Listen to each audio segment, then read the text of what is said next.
కొన్ని వందల మంది చేత దెబ్బలు తిన్నాడు. వాళ్ళ అమ్మనాభూతి పెట్టాడు. మన ఈడితో ఒక ప్రెస్ మీట్ పెట్టాడు. నన్ను తిరుపతి రావద్దన్నారు, మా నాయకులకు నోటీసులు ఇచ్చారు, అందుకని చెప్పేసి నేను వెళ్ళట్లేదు అన్నాడు. వాస్తవానికి జగన్మోహన్ రెడ్డికి వాళ్ళు ఇస్తే నోటీసులు, కానీ జగన్మోహన్ రెడ్డికి ఎక్కడా కూడా నోటీసులు ఇవ్వాల.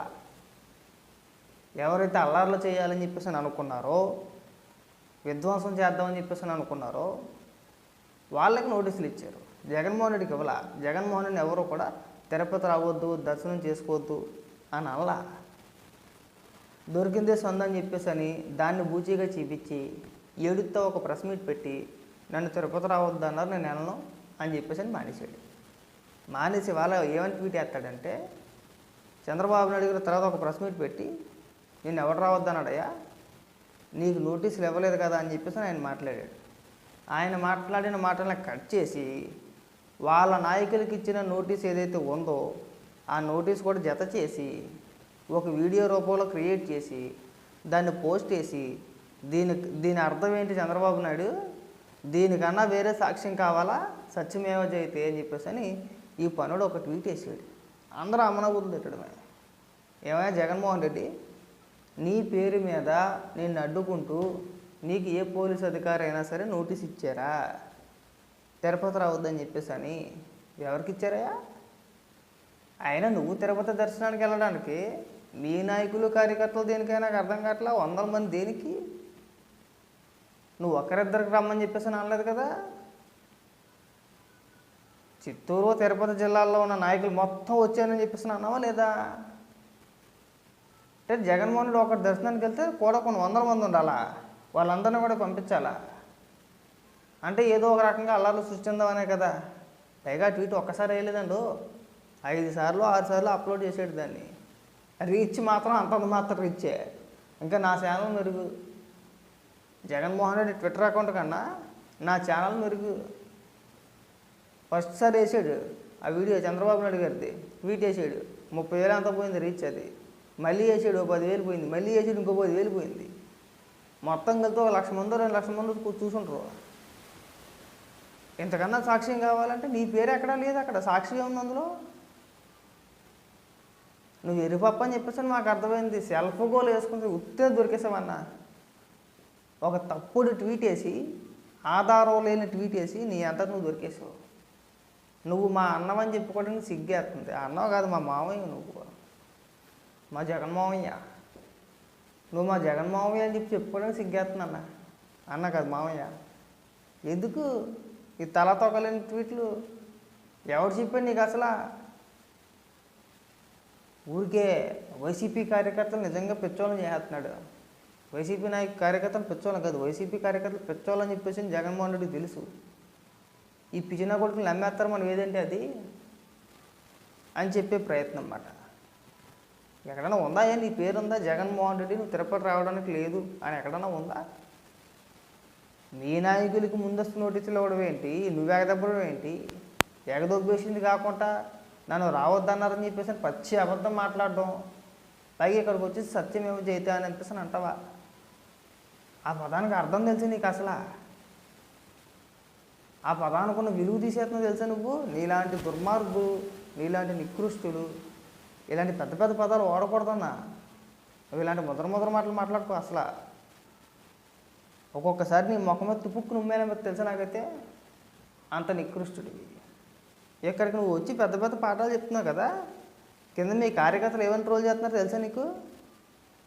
చంద్రబాబు నాయుడు గారిని కానీ, నారా లోకేష్ గారిని కానీ, ఏ పారిశ్రామికవేత్త కలిసినా మీరు మా రాష్ట్రంలో పెట్టుబడులు పెట్టకండి అని చెప్పేసి ట్విట్టర్లో వాళ్ళని ట్యాగ్ చేసి పోస్టులు వేస్తున్నారు, వాళ్ళని బెదిరిస్తున్నారు, వచ్చే పరిశ్రమలు రాకుండా చేస్తున్నారు. అది నీ ఆదేశాలతో. మీ పార్టీ ఆదేశాలు లేకుండా, నీ ఆదేశాలు లేకుండా కార్యకర్తలు అంత దారుణానికి దిగజారిపోరన్నా. అంటే ఏంటి? రాష్ట్రంలో ఎవడు బాగుపడకూడదు, ఎవరికి ఉద్యోగాలు రాకూడదు, ఎవడు పని చేసుకోకూడదు, సంపాదించుకోకూడదు. ఒకవేళ వాళ్ళు సంపాదించేసుకుంటే మనం ఇచ్చే 15,000 రూపాయలకి 10,000 రూపాయలకి ఎవడో ఆశపడ్డు. తర్వాత మన రాజకీయం చేయలేము, మన రాజకీయ జీవితం సమాధి అయిపోయినట్టే, మనం నాశనం అయిపోయినట్టేనే. దీంతోనే కదా నువ్వు ఇంత దారుణానికి ఒడిగట్టావన్నా. అన్న కడుపు అన్నం తిని ఊడు, మనిషి పుట్టకు పుట్టినోడు ఎవడైనా సరే మన రాష్ట్రానికి పరిశ్రమలు వస్తున్నాయంటే ఎవడైనా వద్దంటాడన్నా? మిమ్మల్ని చూస్తున్నామన్నా. పరిశ్రమలు మా రాష్ట్రానికి రావద్దు అనే రాజకీయ పార్టీని, అనే వ్యక్తుల్ని, అనే మనుషుల్ని మిమ్మల్ని చూస్తున్నాం. ఎక్కడ ఉండదన్నా? ఇంకా సంతోషపడతారు, సంబరపడతారు. పోలేరా బాబు, పలానా పరిశ్రమ వస్తుందంట, మన రాష్ట్రంలో ఏ ప్రాంతంలో పెట్టినా సరే ఆ ప్రాంతంలో ఉన్న వ్యక్తులకి, చుట్టుపక్కల గ్రామాల్లో ఉన్న ప్రజలకి ఉపాధి దొరుకుద్ది. చదువుకున్న వ్యక్తులు ఉంటే ఒక మంచి పొజిషన్ ఉంటుంది. చదువుకోకపోతే ఏ కూలి పనో లేదంటే ఏదో ఒక పని దొరుకుద్ది. అందులో కనీసం లేబర్ పని అయినా దొరుకుద్ది కదా పరిశ్రమలో. దొరకకుండా అయితే పోదు కదా, ఉపాధి దొరుకుద్ది కదా. అబ్బే అవన్నీ ఏం రాకూడదు, అవన్నీ ఏం ఉండకూడదు. జనాలు సంవత్సరం పాటు అడుక్కు తినాలి. మనం ఇచ్చే 10,000 రూపాయలు 15,000 రూపాయల కోసం ఎదురు చూస్తూ ఉండాలి. ఇది జగన్మోహన్ రెడ్డి రాజకీయం. మరి ఈ పెద్ద మనిషిని అసలు ఏమన్నాను? అసలు మనిషి అనాలా, పశువు అనాలా? నేనైతే పశువనే అంట. అడ్డంగా దొరికేస్తుంది. ఊరికే ఒక ట్వీట్ చేసి అడ్డంగా దొరికేసాడు. మళ్ళీ ఎవడో నమ్ముతాడే అసలు జగన్మోహన్ రెడ్డి? నువ్వు ఎప్పుడు మాట్లాడావయ్యా? మొన్న మాట్లాడు, శుక్రవారం నాడు మాట్లాడావు నువ్వు ప్రెస్ మీట్ పెట్టి. ఈరోజు గుర్తుకొచ్చిందా? నిద్రపోయావా? 3 రోజులు నిద్రపోయావా? మందులు దెబ్బ అనుకుంటా కదా, ఆ పిచ్చికి మందులు వాడతాడు. ఆ ఎఫెక్ట్ ఇదంతా కూడా. ఆ మైకు ఇప్పుడు దిగింది, దిగ్గాని ఇప్పుడు ట్వీట్ చేసాడు. జనాలు మర్చిపోతారు అనుకుంటున్నావా? జనాలు పిచ్చోళ్ళ అంటే నువ్వు ఒక అబద్ధాన్ని తీసుకొచ్చి నిజం అని చెప్తే నమ్మేస్తారు అనుకుంటున్నావా? అబద్ధం ఎప్పుడు అబద్ధమేనా? నువ్వు ఎంత గింజుకున్నా వర్కౌట్ అవుతావు. నువ్వు వచ్చి చెప్పు.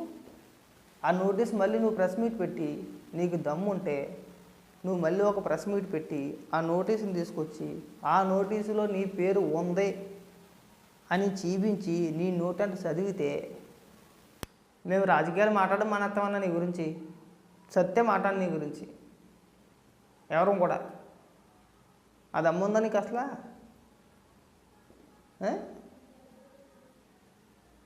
ఎందుకు ఈ సవట మాటలు? జనాలు ఎదవలు చేసే మాకన్నా మన ఎదవతనాన్ని ప్రజల మీద రుద్దేసే ప్రయత్నాలు చేయమాకండి. జనాలను గొర్రెలు చేయమాకండి. వాస్తవాలు చెప్పే ప్రయత్నం చేయండి. దొరికేసావన్నా, దొరికేసిన తర్వాత నా తిరుపతి లడ్డు వ్యవహారంలో ఖచ్చితంగా నీ పాత్ర ఉంది, 100% లేకపోతే ఇంత పచ్చిగా నువ్వు అబద్ధాలు